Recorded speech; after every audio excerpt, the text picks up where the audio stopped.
Salam saudara-saudara. Saya kira orang ini sudah meninggal. Ternyata masih hidup. Kalau nggak bisa baca Al-Quran, nggak bisa bahasa Arab, nggak usah nantang-nantang Islam. Orang hafal Al-Quran dituduh jadi teroris. Apa hubungannya teroris dengan Islam? Saya 14 tahun berdakwah, saya katakan kepada jemaah, jihad yang paling Sangat bererat kait Islam dengan teror iris-iris. Ajaran yang mengajarkan dan terus mendorong umatnya untuk melakukan ancaman demi ancaman. Bahkan tetangga dengan tetangga, beda aliran saja, Saudara Yahya, itu sudah mengandung ancaman. Kenapa? Karena kepinginnya itu bersatu. Tetapi Muslim gak bisa bersatu, Saudara Yahya, sampai kapanpun. Pertanyaannya, apakah ada hubungannya itu? Beberapa bom bundir di gereja-gereja di Jakarta, Surabaya, Makassar, pelakunya adalah Ansarud Daulah. Jamaah itu melakukan kegiatan yang terus-menerus yang gak akan berhenti sampai kapanpun. Kecuali mereka berhenti ataupun tidak ada lagi ayat itu di dalam kitab suci. Itu dimulai di mana-mana, udah di mana-mana. Mereka kalau enggak ya jidatnya hitam, celana cingkrang, sorban, jenggotan, dan panjang. Sedangkan pelaku lainnya biasa mengenakan, kalau perempuan itu pakai cadar hitam, atribut pakaian sorotan mata, dan publik bisa menduga orang itu menyeramkan. Semua dasarnya Islam, saudara. Semua Islam itu. Dan Anda nggak bisa melarikan diri dari itu. Ya, video-video sudah banyak sekali. Maka apakah definisi teroris Indonesia? Hukum menakut-nakuti orang lain, hukum membundir non-muslim, dan sebagainya, serta kesimpulan saya mengenai ancaman itu diambil semua dari kitab suci. Kitab suci Quran misalnya surat ke-8 ayat 60. Wa'iddu lahum mastata'tum min quwwah wa minar ribatil khair. Persiapkan segala kekuatan apapun yang kamu miliki dan berribatil khair, dari kuda-kuda yang kamu persiapkan, diikat. Jadi begitu sudah dapat kudanya ditunggangin, langsung kejar musuh. Itu namanya, makanya di dalam surat itu ada kuda terengah-engah gitu. Kapan kuda terengah-engah? Ternyata setelah dia ada di Madinah itu melakukan berbagai macam kegiatan. Surat ke-8 ayat 12 itu potong jari mereka. Mengerikan semua. Surat ke-9 ayat 28. Innal musyrikuna najasun, sesungguhnya orang musyrik itu najis. Ada dikatakan binatang ternak, ada dikatakan juga seburuk-buruknya makhluk. Nah, kenapa ayat-ayat ini dipakai terus? Itu untuk menciptakan ancaman teror, ketakutan, kengerian, dan kekejaman oleh seseorang atau oleh sebuah agama. Jadi terorisme pada umumnya dilakukan oleh pihak-pihak tertentu untuk mencapai suatu tujuan yang umumnya adalah tujuan politik. Apa maksudnya? Ansar Daulah, menegakkan negara atau ad-daulah.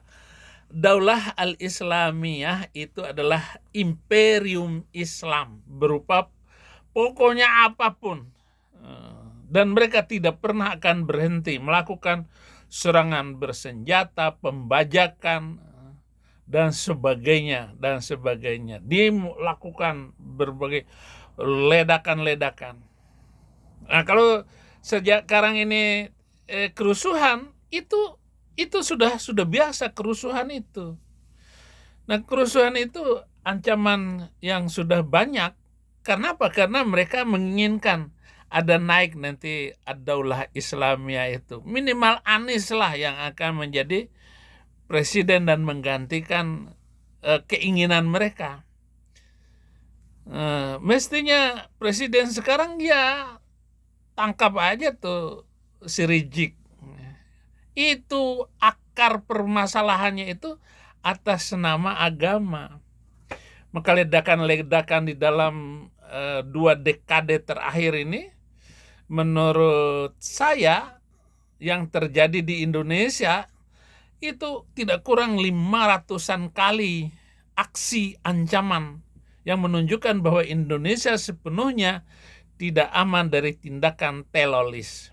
Nah, hukum menakut-nakuti orang lain, salah satu tujuan tindakan adalah untuk menciptakan ketakutan, dan Islam itu sendiri menyuruh umat untuk nakut-nakutin orang lain meskipun hanya sekedar bercanda. Nabi SAW halal bagi seorang muslim untuk menakut-nakuti muslim yang lain. Abu Daud 5004 dan Ahmad buku kelima jilid 5 hadis ke 362. Tidak boleh kita itu nakut-nakutin orang non-muslim yang berdampingan baik dengan, tapi tetap aja walaupun ada kalimat saya seperti itu, tetap mereka menciptakan ancaman bagi non-muslim. Apalagi perintah bermuamalah baik dengan mereka dalam urus duniawi ataupun urusan bisnis. Nakut-nakutin juga dapat dilakukan dalam berbagai bentuk, mengambil ataupun menyembunyikan barang milik orang lain.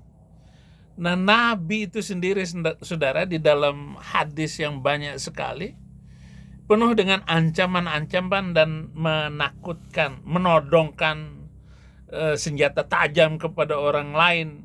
Ya, itu bagian dari candaan Nabi dulu itu. Tetapi apalagi setelah sampai di Madinah, benar-benar porak-poranda. Nah, pertanyaannya, apakah dilanjutkan oleh sahabatnya? Sungguh, ancaman demi ancaman itu dibuktikan sampai sekarang. Tolong cari saudara saya ini ya. Ini saya punya saudara ini. Kata nenek saya bahwa beliau ini saudara saya katanya. Tapi apakah saya pernah berjumpa dengan dia atau enggak? Saya enggak tahu. Begitu, dan perangilah mereka sampai nggak ada fitnah. Perang orang itu. Benar kata Andis TV berat saudara-saudara. Haha. Nah, di Indonesia ini capek para ulama ini. Udah nyeret ini kesultanan Islam ini datang menerima republik, ya sudah. Al-Qur'annya bilang begitu, dan perangilah mereka sampai nggak ada fitnah. Perang orang itu. Benar kata.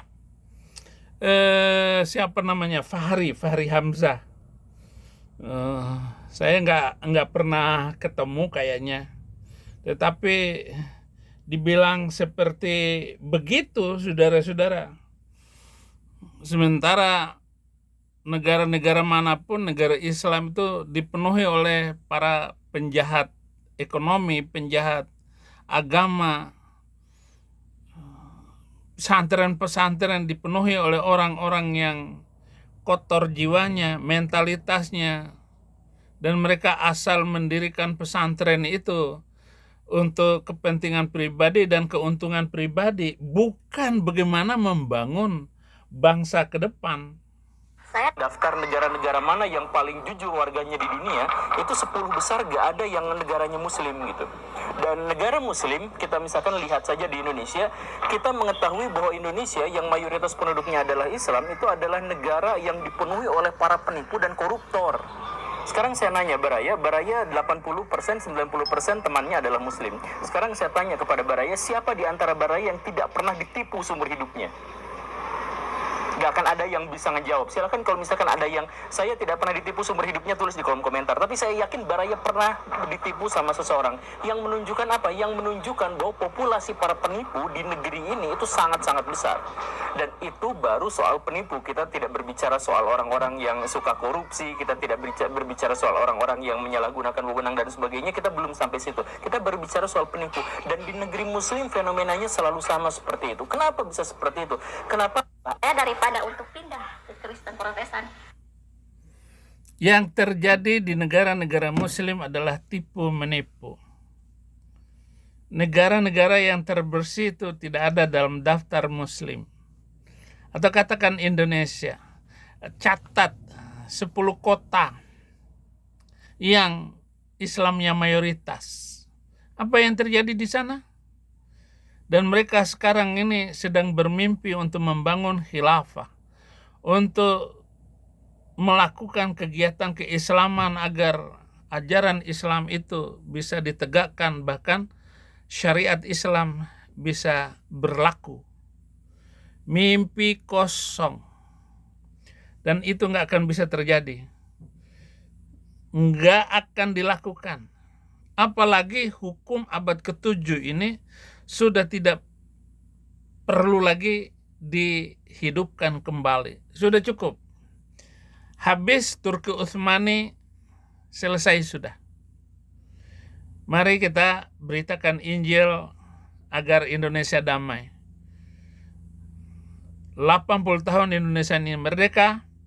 Kalau Muslim benar-benar memegang kekuasaan terus dan menyingkirkan kaum nasionalis, tunggu kehancurannya nggak lama lagi.